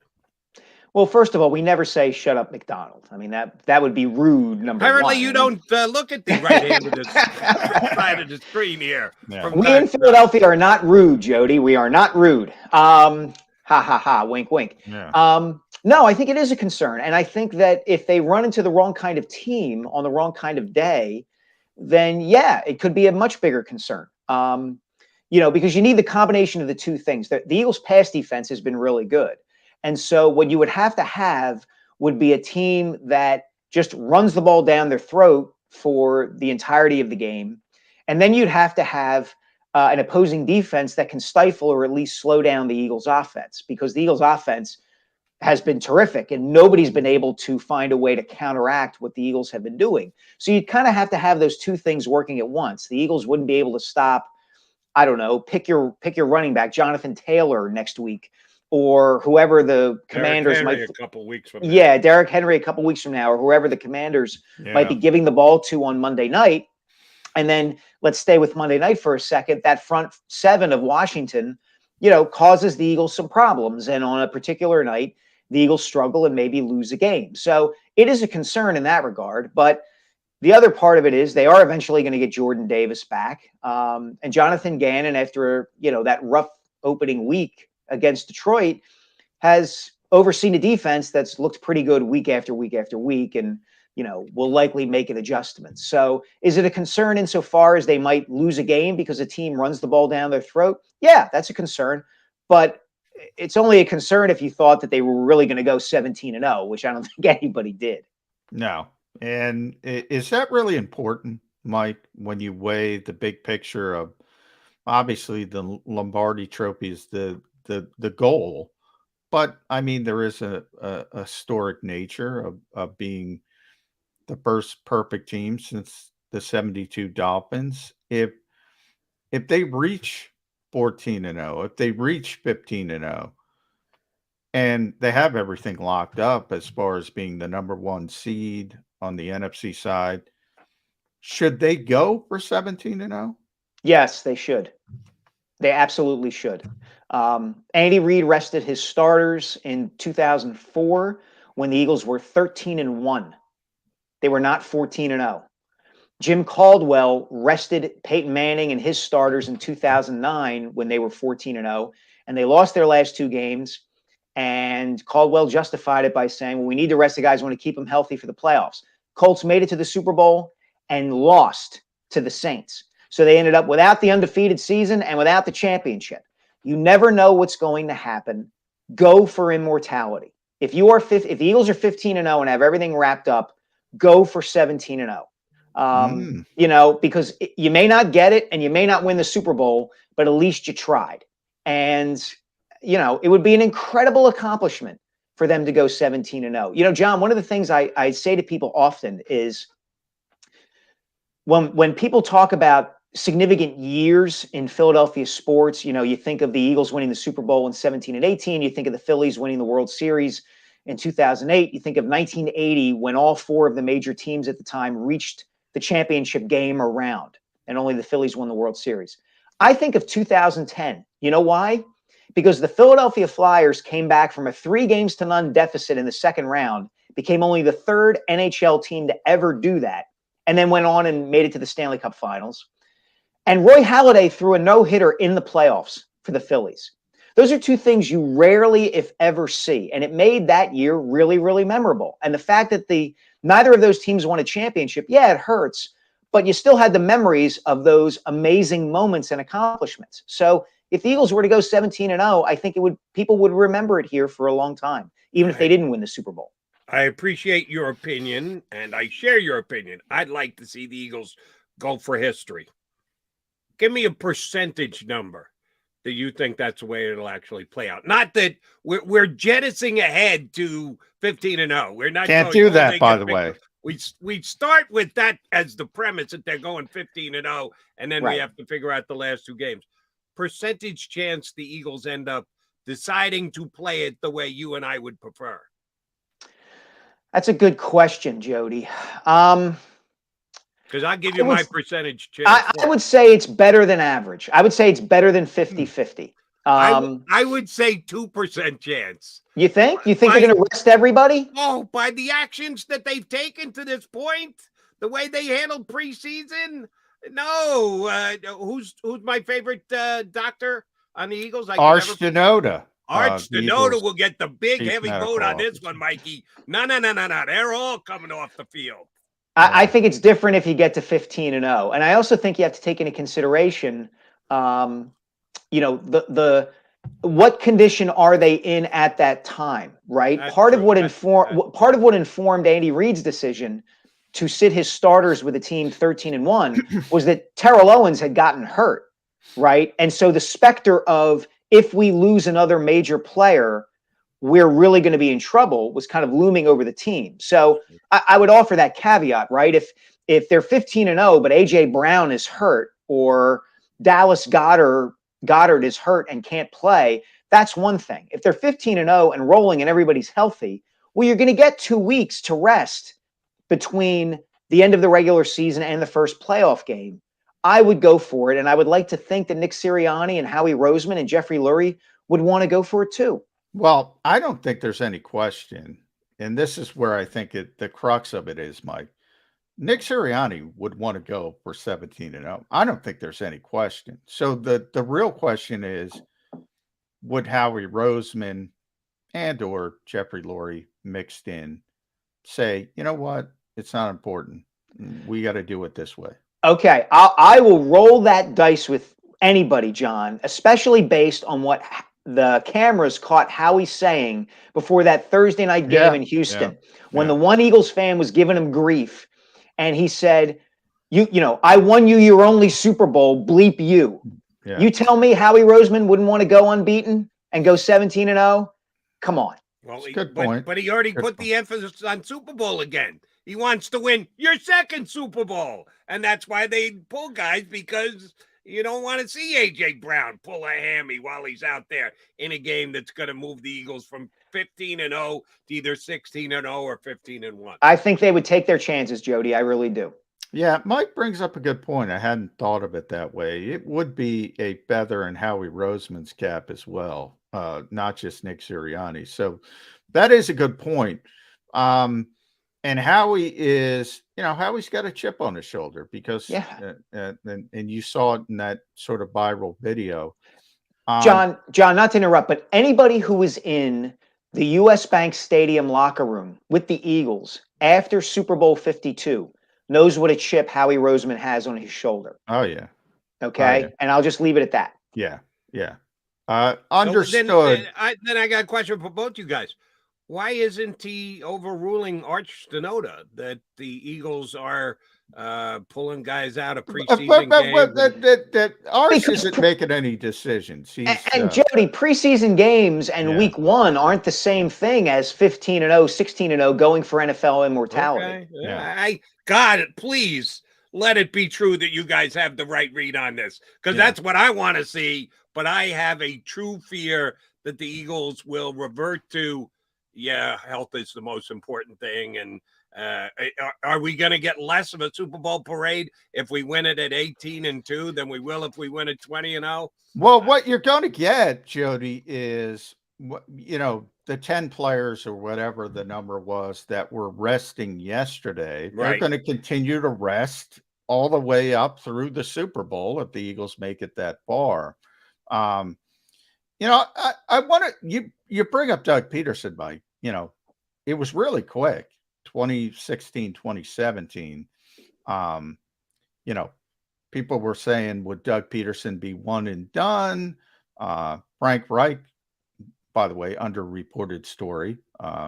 Doug kind of saved his job. The Eagles wanted to fire Frank Reich. And here we are in year 2 of Nick Sirianni. You remember 2 and 5, there were at least whispers of this guy's not prepared for this. This guy's not ready for this. This guy's going to be one and done. Yep. And now here we are in year 2, 8-0, potentially the best team in football. Is there a weird kind of it's got to go down, right? It's got to go down for Nick Sirianni at this point. There's no. It always kind of does, John. I mean, I've made this point in columns over the last year or two, or even before that, that what you trace under Jeffrey Lurie's ownership of the Eagles is not necessarily the head coach. What you trace is the quarterback situation, right? Okay. So Ray Rhodes had Ty Detmer and Rodney Peete and Bobby Hoying. Yeah. And so really good to begin, 10-6 the first couple of years, and then it falls off and Ray Rhodes gets fired. Andy Reid had Donovan McNabb. And as long as those two were a pair, were a team, were a tandem, Andy was fine here. As soon as they traded Donovan, and I'm not suggesting they shouldn't have because it was time to move on from Donovan, Andy got 3 years and he was fired because Michael Vick gave way to Kevin Kolb, gave way to Michael Vick, gave way to Nick Foles, and just it all kind of fell apart. Chip Kelly, for all the interpersonal problems that he had throughout the organization, had Michael Vick and Nick Foles and Mark Sanchez and Sam Bradford, and he didn't last 3 years. And then you had Doug Peterson, who won a Super Bowl, but then it fell apart with Carson Wentz. And so it fell apart with Doug Peterson too. And so I look at Nick Sirianni the same way, which is to say that if Nick Sirianni, if something happens where Jalen Hurts isn't playing as well as he once did, a year or two from now, if the 2024 version of Jalen Hurts is not the 2022 version of Jalen Hurts, then Nick Sirianni's job is going to be in jeopardy too, because that's the way Jeffrey Lurie does things. He's really good at finding. Bar too. That is a difficult bar to reach. Once you hit this ceiling, it is a difficult bar to reach. It is. Look, Jeffrey Lurie and Howie Roseman do a great job of hiring head coaches. They rarely miss. And these guys, within the first couple of years, have the Eagles back on track and winning games, winning 10 games in a season, 11 games in a season, becoming contenders and rising teams. But with the exception of Andy Reid, it doesn't last all that long. And you ask why, and you look at the quarterback position. So I think that still holds true for Nick Sirianni. I don't think necessarily that 8-0 buys Nick Sirianni anything approaching like a 10-year contract with Jeffrey Lurie and Howie Roseman. It just doesn't. The track record, is clear that the opposite is true. All right, then, Mike, how many shows here on Birds 365, shows on WIP, columns written by Mike Sielski will be centering around Jalen Hurts, the $300 million man? If everything goes according to what, and he's right there and either wins the MVP or finishes second, and the Eagles go 19-1, including a Super Bowl victory, the sky is still the limit. And Jalen Hurts and his agent come in and go, no, there's no floor to this conversation. We're moving immediately to the ceiling. We want to be the highest paid quarterback with the most guaranteed money in the history of the National Football League. How do you tell a guy no? I don't know, Jody. This to me is the most fascinating question of the Eagles' future. It really is. Because at some point, I think, as long as the collective bargaining agreement stays as it is, at some point, there is going to be an NFL team that encounters a question like this, that has been winning and winning big and getting excellent play out of a quarterback on his rookie contract. And instead of saying, we are going to give that guy $300 million, we the team are going to say, you know what? The conditions around which, that existed around this player that we were able to set up because the quarterback wasn't making a whole lot of money and wasn't costing us a lot of money under the salary cap. That's why we did as well as we did. That's why he did as well as he did. And no, we are not going to sign him to as if he is Aaron Rodgers or Tom Brady or name your all-time great. I think we're seeing it. We might be seeing it in Baltimore with Lamar Jackson. We might be seeing it. And I really wonder what's going to happen with the Eagles. Now, I think Jeffrey Lurie will probably say yes to that because I think Jeffrey Lurie also wants the ancillary benefits that come with having a elite quarterback be the face of your franchise. They didn't just give Carson Wentz that long-term deal because of what he did on the field. They gave it to him because they perceived that he presented a good face for the organization. Oops. They were wrong about that, but that's part of the reason that's a big part of the reason why they signed him to that deal. Yeah.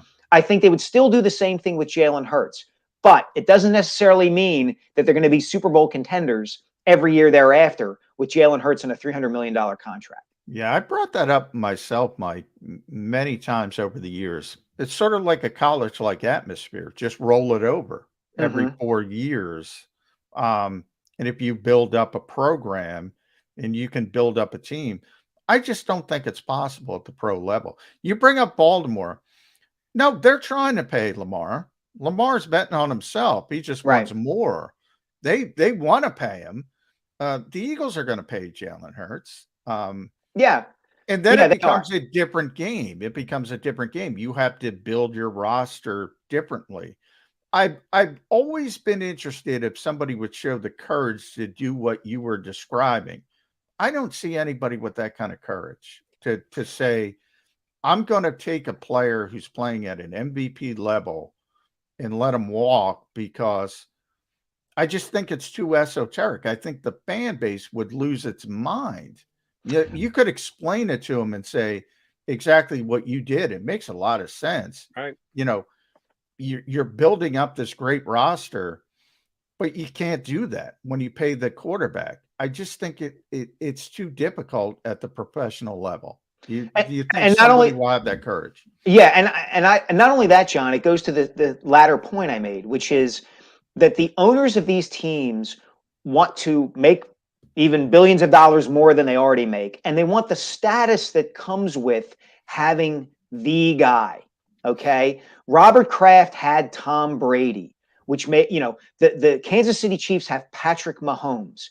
Jeffrey Lurie loved it when Donovan McNabb was here, not just because Donovan McNabb made the Eagles a terrific team, but because he was in all those chunky soup ads. He was part of the water cooler conversation around pro football that not just the hardcore fans like us engage in, but that the grandmother who only watches the Eagles on Sundays and only pays attention to it because she likes Donovan McNabb and seems like he's a nice guy in those TV commercials.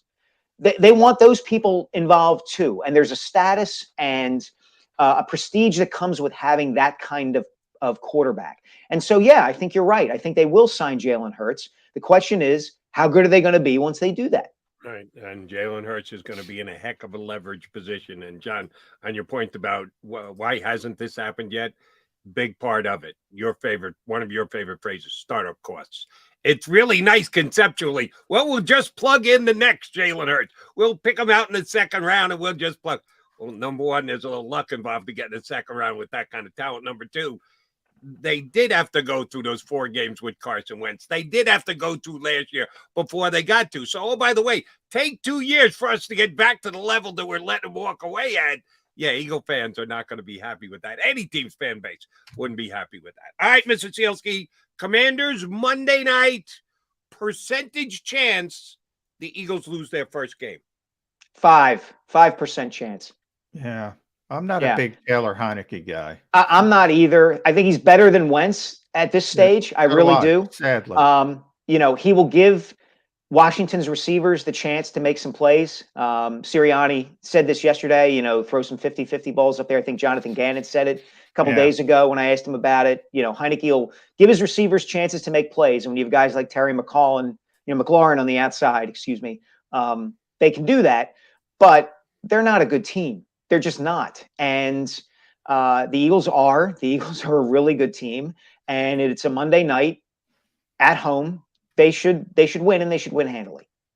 All right, Mike, can we talk about your new book idea yet? Because it's very interesting to me. And yes, we absolutely we can talk about new books. We can talk about old books. We can talk about all that stuff. Talk about them all. Well, the old books we know. The riseofkobebook.com if you want to read Mike's brilliant book on Kobe Bryant.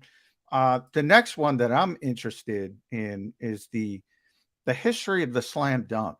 And I want to give you a recommendation. You got to talk to Jackie Moon about that. Have you talked to Will Ferrell? I have not talked to Will Ferrell. It hadn't occurred to me to look at it that way, John. But that's a really good idea. I did want to do something related to White Men Can't Jump. And maybe getting Ron Shelton on the horn. But the book is going to be a history of the slam dunk and kind of the significance and influence of this particular shot on basketball and in a way like American society. Like, for instance, the first dunk in an official game took place at the 1936 Olympics in Berlin, Germany. Which is supposed to be the crowning of Adolf Hitler as the ruler of everything. And not only do you get Jesse Owens, thumbing his nose in his face, but you get a native Texan named Joe Fortenberry, who dunks in the gold medal game. And then you have the NCAA banning it from 1967 to 1977 and the reasons and implications of that.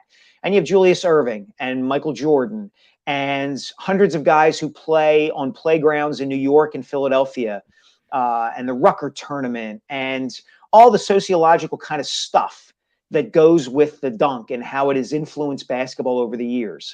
John Morant, Darryl Dawkins, the 1983 Final Four with Phi Slamma Jamma and Lorenzo Charles. It takes you in a lot of different interesting places. And so, that's the next project. I'll be working on it over the next year, and hopefully the book comes out in 2024. Very cool. Very much looking forward to it. Mikey, as always, great stuff. Appreciate it. Be listening Saturday. Be reading you all week. And I hope your 5% read is right. And we're talking about the undefeated Eagles again next week. Thanks, bud. Always good to see you guys. Thanks. Mike Sielski here with Sunbirds 365. Got one guy here on the stream. Not a Mike Sielski fan. How could you not enjoy that segment? Yeah, how could you not be a Mike Sielski fan? By the way, Philadelphia, I mean, between Julius Erving and Darryl Dawkins, I mean, that when you big talk part about of dunks, the history of the slam dunk, exactly. See that, but the thing. Oh, now I'll take. But anybody who's seen, anybody who has seen the semi-pro movie with Will Ferrell knows what I'm talking about. The Jackie Moon. Jackie Moon. I love that reference. That was great. But as far as Doc goes, Doc was Doc long before he ever got to Philadelphia. Oh yeah, he was a New York legend. Oh yeah, he was a Virginia Squire legend before, he went back to New York with the Nets. I mean, Doc is Doc, and that's one of those. I've had these arguments, and I know we got to go to break. Here I go again. He's one of the greatest players in NBA history, and I think it's gotten lost a little bit because time goes by, people forget. I don't think people realize how dominant and unique he was on the culture of basketball. One of the biggest imprints in the history of the NBA and the ABA before it, as you mentioned. Right. And he made that big imprint long before he ever got here to Philadelphia. I know Philadelphians don't want to hear that, but it is true. He extended it here in Philadelphia, but he made it before he ever got here to Philly. All right, Johnny Mac coming back. We both got to give you a score on the upcoming Monday Night Football. Oh, no, we don't, because we can do it on Monday. What the hell am I talking about? You're not going to get a score from me. No. We'll see if I can coax the score out of we got to mull this over the weekend, Jody. All right, we'll mull it over the last break here on Birds 365.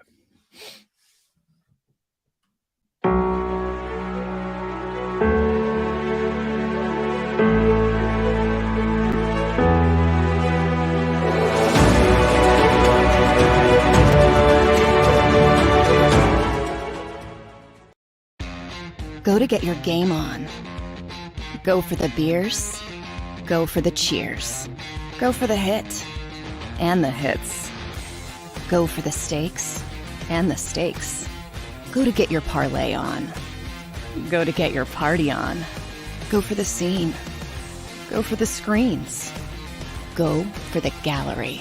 Go for the win. Go to Ocean. Visit theoceanac.com to plan your visit. Since 1977 at Rafferty Subaru, we have always been about our customers and the community. Early on, a safe and durable option, we've evolved to become the best overall brand according to Kelley Blue Book.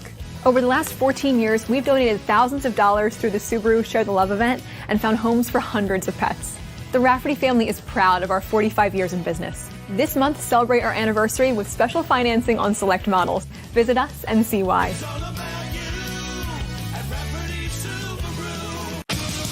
The greatest fans on earth. It's a bold statement, but would you expect anything less from Philadelphia? 58 years of heartache creates a toughness, a grit, a resolve not found in most. Sure, our prayers were answered, but now that we've had a taste, we're looking for more. Pondley Hockey, official partner of the Philadelphia Eagles.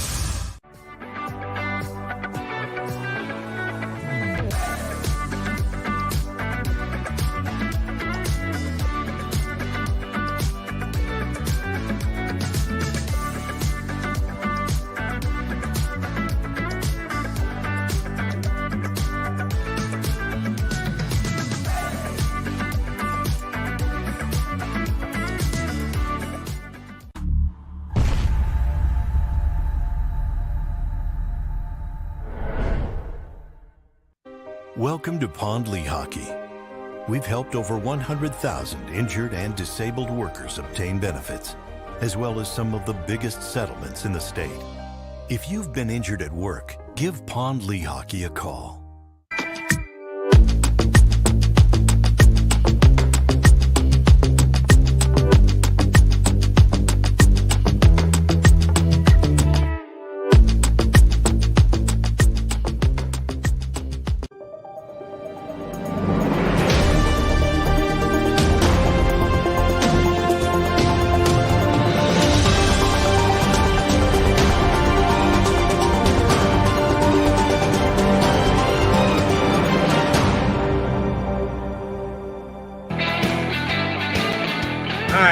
Mac guys, got just a couple minutes before we're stepping on Rick Saratella. Nothing with the Eagles this weekend. Don't play till Monday. John and I may be here Monday to talk about it. But, John, I think the NFC East keeps the pressure on. Giants are going to win. They're going to beat the Texans. I think the Cowboys are going to go into Green Bay. I think the Packers are done. I think they're cooked. So I think the Cowboys are going to win. So the question I have for you is, can the Vikings, with a wounded Warrior and Josh Allen, beat Buffalo this weekend? I don't think Josh Allen is playing, and I said that earlier in the week. He hasn't practiced at all. I don't think he's going to practice today. I don't know if they're going to rule him out, but I don't think he's playing, and I still think Buffalo is going to win the game. You think Buffalo wins with Case Keenum, huh? Yeah. I think it'll be a close game, but I think they win the game. If Josh Allen doesn't play, Vikings win. So the three closest team in the NFC will keep the heat on the Eagles, which will just prep them for Monday against it. That's bad news for the Commanders, as a matter of fact. All right, partner, have a good weekend. Another weekend. You don't have to go anywhere. You get to sit home and watch football. Your wife's gonna let you put your feet up on the furniture, right? She's out of town, so yes. Very nice. But I still got to work. Eagles practice today. Eagles practice Saturday. So still stuff to do, Jody. That Eagle practice Saturday. Ooh, they're gonna put in some big time effort in that one. Yeah, right. That's not a walkthrough. Have they officially called that a walkthrough yet? No, it's a real practice, but it's a very short practice. Yeah, good luck with that. All right, McMullen and McDonald, we'll be back here on Monday. Have a great weekend, everybody, but get here Monday in 2 and 2. You've been listening to Birds 365. the destination for the passionate Eagles football fan who bleeds green. If it's Eagles football, we're talking about it. Debate, inside the locker room, and guests that are some of the greatest football minds from around the region. We hope you enjoyed the show. We know we had a blast. Make sure to like, comment, and subscribe, and we'll be back soon. But in the meantime, hook up with us on social media at JAKIB Sports. See you next time on Birds 365.